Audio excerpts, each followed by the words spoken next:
One of the things that all of us have to realize, and I see you're a student of history, is that revolution, progressive movements, all that stuff ebb and flows, right? Jesus, Judas, etc. If you go back throughout those 2,000 years, etc., what you'll find is that the conditions have changed. There's been advances, there's been defeats. Right.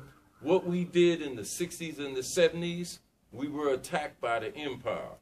What's happening now is that you see a wider, larger body of young people starting to wake up again, to rise up again. Throughout the world, right now, there's more people seeking to change the world than ever before. And what's important, and this is an important thing, automation and cybernation is like the last kind of stage that we can have. And I'm not talking socialism now. I'm talking an economic arrangement that's falling out of existence. It can't employ us. That's why we're in the prison system. It can't address the things. That's why you had the Arab Spring. It can't deal with what's going on in Russia. That's why you got the Ukrainian. It can't shut up Burkina Faso. That's why you got this African situation going on. People all over the world are rising up to say, we want different conditions. That's how Obama accidentally got in there. Because we thought he would help usher that change in. But it didn't happen. So here's what I'm saying. I'm saying today, even though we've suffered setbacks, we are stronger on the planet for change than ever before. But he brought political revelation, right, to our condition.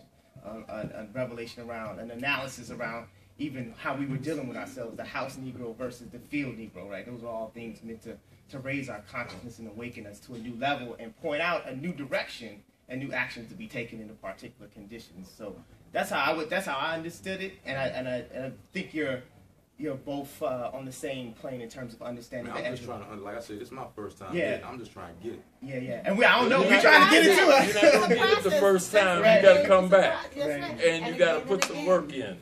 Okay. Absolutely. Right. You got to know that you're not free in order to do one of the things is organize, like what Brother Eddie was saying. Figure out what's needed in your community, and then that sends us an example to the people to highlight the contradictions of the system. Oh, the system is not providing this, but these people are providing. Let me see how I can get down with these people. And then you build from there, and then more people start to see the contradictions, and they say, well, wait a minute. These things can be changed. It's not just the way it is and the way it has to be. You have to be acutely aware of your oppression to want to fight it. Not enough people are acutely aware of it. I want to add something to that. Not only are there all the people who think they're free because they have been manipulated by the system into thinking that, but there's also people who know that they're not free, but they're paralyzed by fear. And that's where the fear-mongering comes in, because they count on that fear to paralyze movements and people who are conscious.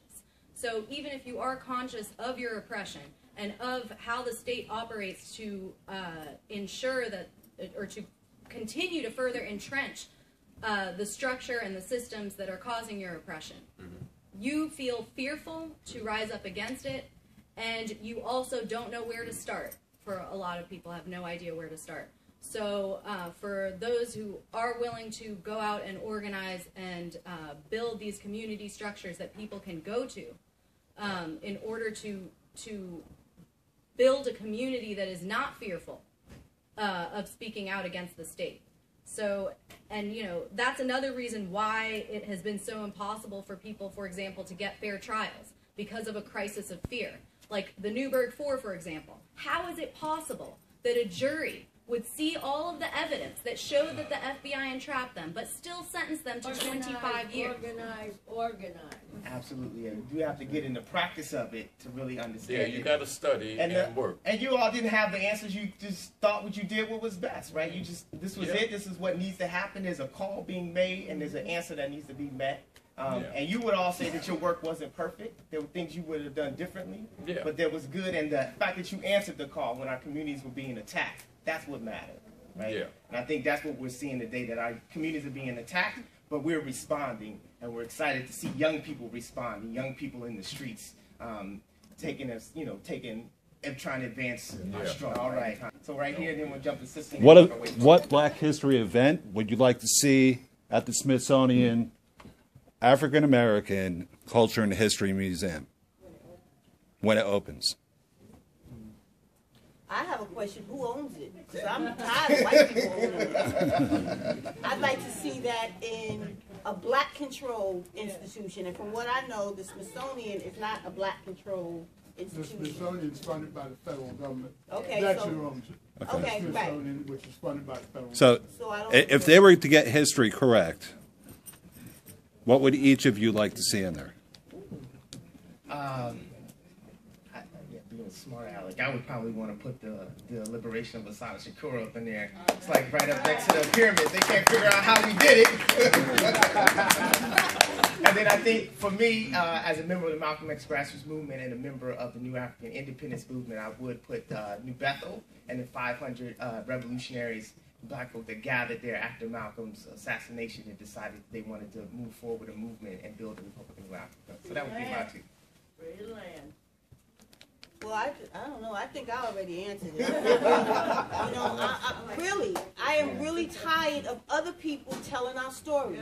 So we need to create our own institutions. Call it the Nat Turner Museum of African History. Call it the Sojourner Truth, Museum of African History. Then I could tell you some of the things that I'd like to see in it, right? One of the things that, we need to tell a story not just about the so-called civil rights movement, but the Black liberation movement, the Black Power movement, the human rights, which is what Malcolm was talking about. But as far as those places, because they will always pick and choose what's safe to. That's why they talk about the civil rights movement and not the Black liberation movement. That's why they iconinize, and Martin did become more radical. But that's why Martin is iconized and Malcolm is pushed to the margins, except for people who really, really love Malcolm, both in life and in his transition.